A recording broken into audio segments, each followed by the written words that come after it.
Welcome to Pick Up and Deliver, the podcast where I pick up my audio recorder when I head out for a walk and deliver an episode to you while I stroll around. I'm Brendan Riley.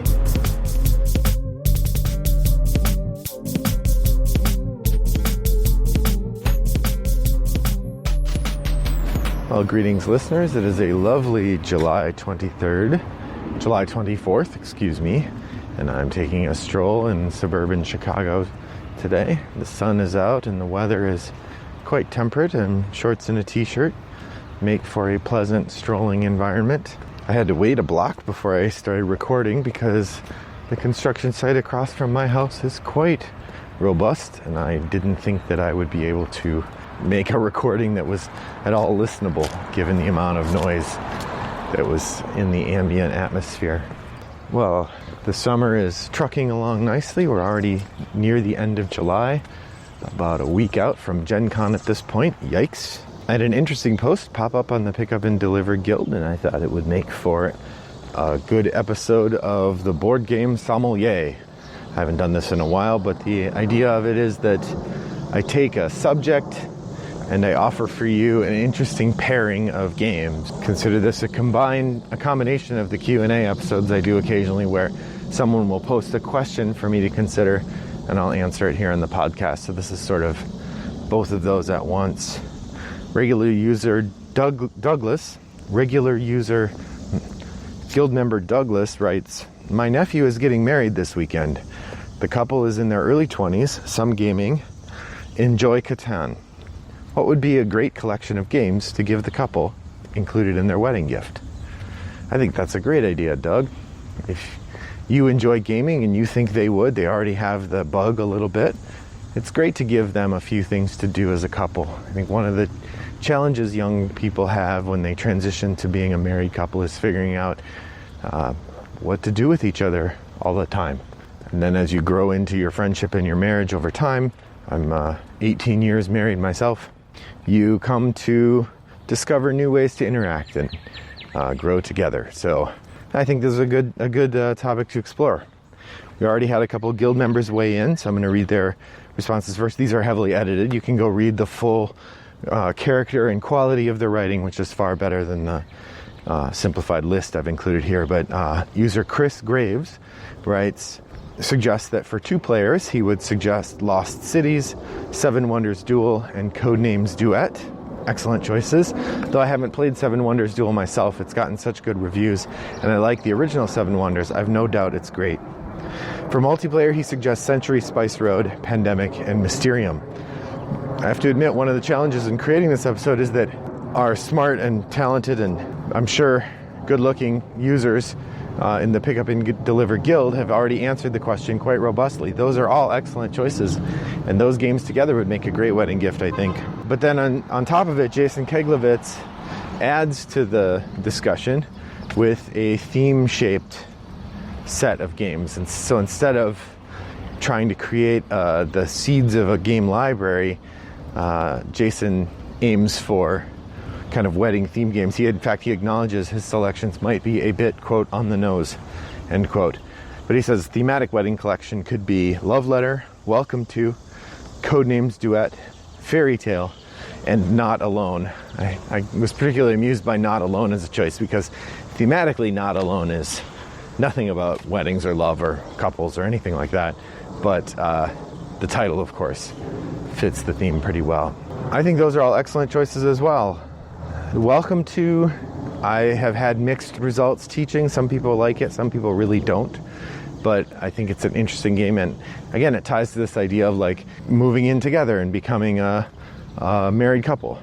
That said, I thought what I would do is, like I try to do with the thematic episodes where I suggest pairings of films and games, I thought here I would pick a couple themes for things that ideally married couples are trying to do, and then find a couple games that would amplify that experience or augment it or hopefully not undermine it. So the first one I wanted to suggest was that a couple things that's great to do as a married couple is learning to work together to solve problems. I think that as you grow into adulthood, you learn to rely on yourself in certain ways, and the partnership that comes out of marriage often takes some adjusting and getting used to relying on your partner to help solve the problems. It's a lifelong journey. And there are some games that really allow for people to do that in productive and interesting ways. And my top advice, particularly for people who haven't had a lot of gaming experience, would be Sherlock Holmes Consulting Detective. One of the things I like about it is it isn't really a game, it's an activity. If you're gonna articulate between the two, it does have a scoring mechanism so you can win or not. But really it's a chance to spend some time together, think about a complicated problem, engage in a shared story experience, read to one another. There's something romantic about reading to your partner and enjoying the sound of their voice and spending time with them in an intimate activity. I also think I like Sherlock Holmes best of the puzzle solving, mystery solving, story solving, adventure type games because it is entirely without digital interface. You know, as much as I like Unlock, you still have to go and use your phone. And there's something intimate about not having to have that device mediating your experience. So I would say Sherlock Holmes Consulting Detective is an excellent choice. I was thinking about Jason's idea of a few games that are on the nose, and I thought perhaps a 4-game cycle would be interesting if you wanted to give them a slightly heavier gaming experience. First we have Love Letter, of course, a game about courtship, and then Fog of Love, which is also a game about courtship, but also about breakups and successful marriages. And I mean, it's billed to be a game about romantic comedies, but sometimes they end in bad results. So you would want to be careful who you gave that game to, because if they are going to take it personally, as opposed to, because the idea in the game is you're not playing yourself, you're playing a character in a romantic comedy. So sometimes they will not follow one another.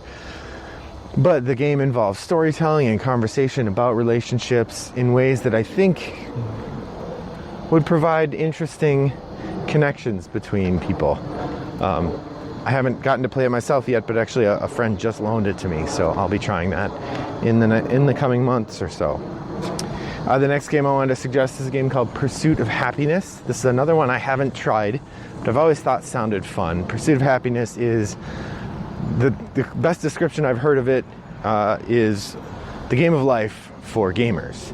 So it has this idea that you are pursuing a lifetime of experience. You have a character who gets hobbies and gets ambitions and gets experiences, and then over time they try to achieve those experiences without getting too much stress, because stress eats away at your health, and a big part of the game is how much happiness you have before you die. And so if your health goes, then you get less happiness. I've heard it's great, and I would like to try it sometime. Not a game that made a huge splash, but definitely worth checking out. And then finally, I thought a nice sort of capper to that would be Village or My Village, which are games about lifespans of communities. And the main thing you're trying to do as you play is to develop the history of your village, the idea that families will gain reputations over time.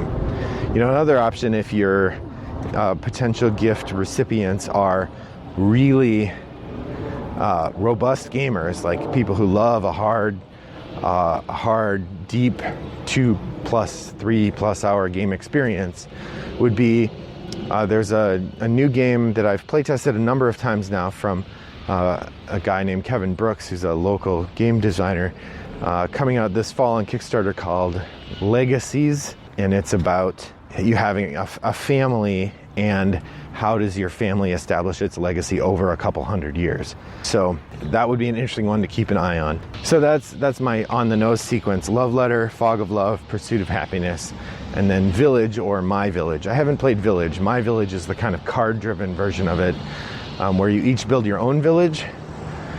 In Village, you're all working together in one village. And then I did have a couple more games to suggest that weren't on the previous lists that I think of as really nice fit. I think the Uwe Rosenberg 2-player games would be a nice addition to the mix here. Something like Patchwork or Caverna Cave versus Cave.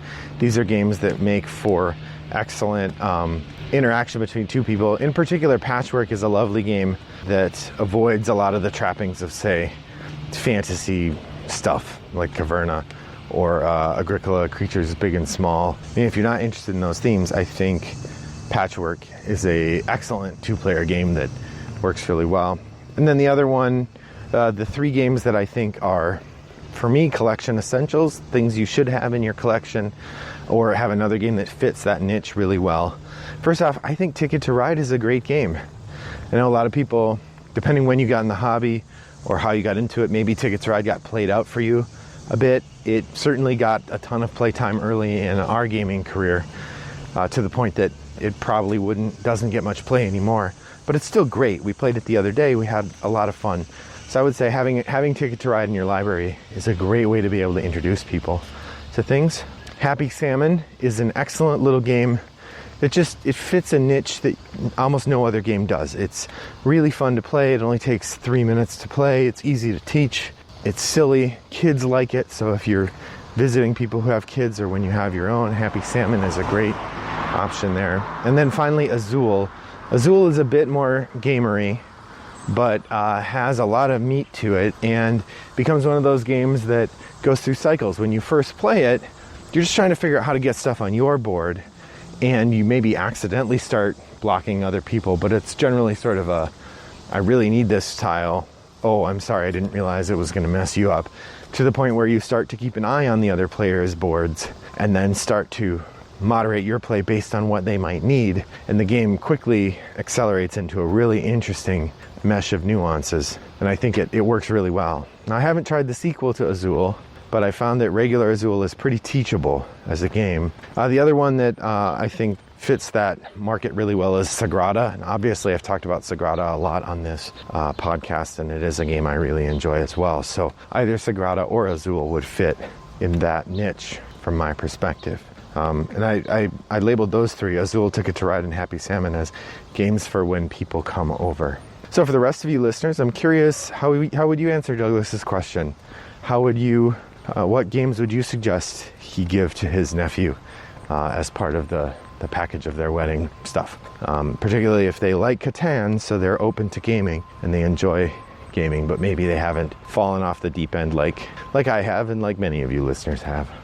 Well, I've got a couple minutes here left before we move on, so I'll take a moment just to do a quick shooting from the hip. A quick response to Lorenzo Il Magnifico, which I played yesterday. Thank you to listener Chris Hickman for bringing that to our Toggle game night. Lorenzo Il Magnifico is an interesting game from some of the same designers who later would do Coimbra, and you can definitely see the Lorenzo Magnifico reflected in Coimbra. Both games have a variety of different tracks or places or meters, things you have to kind of keep track of and move achievements in order to open up the ability to buy other things, which might then open up the ability to get more resources or eventually score points.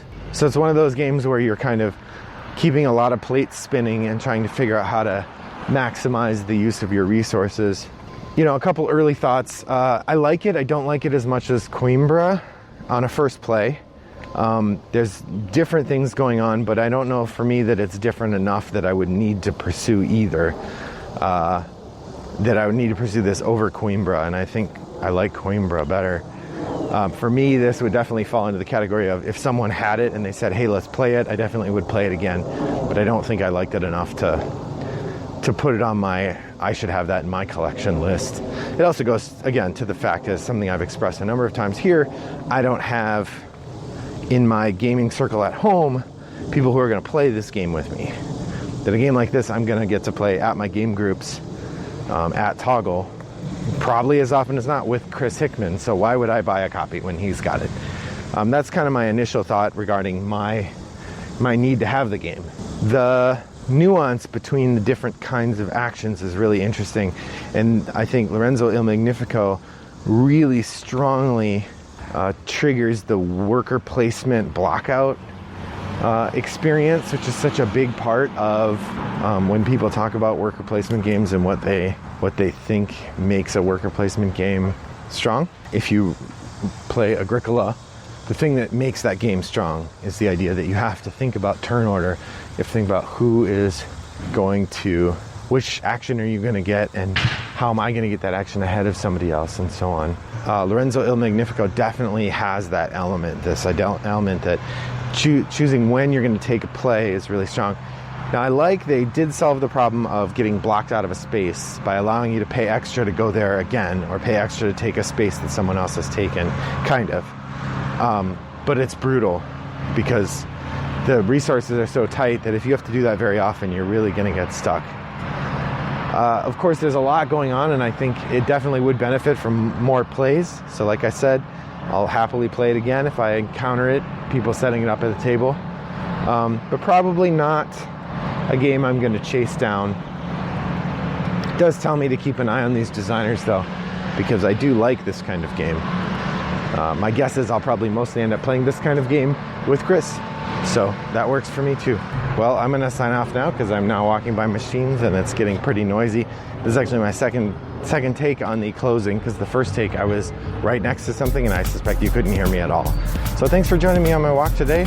Pop over to Board Game Geek Guild 3269 and let me know what you would give to somebody getting married, what you think of Lorenzo Il Magnifico, or anything else that comes to mind. And until next time, I hope that your next walk is as pleasant as mine was. Bye-bye.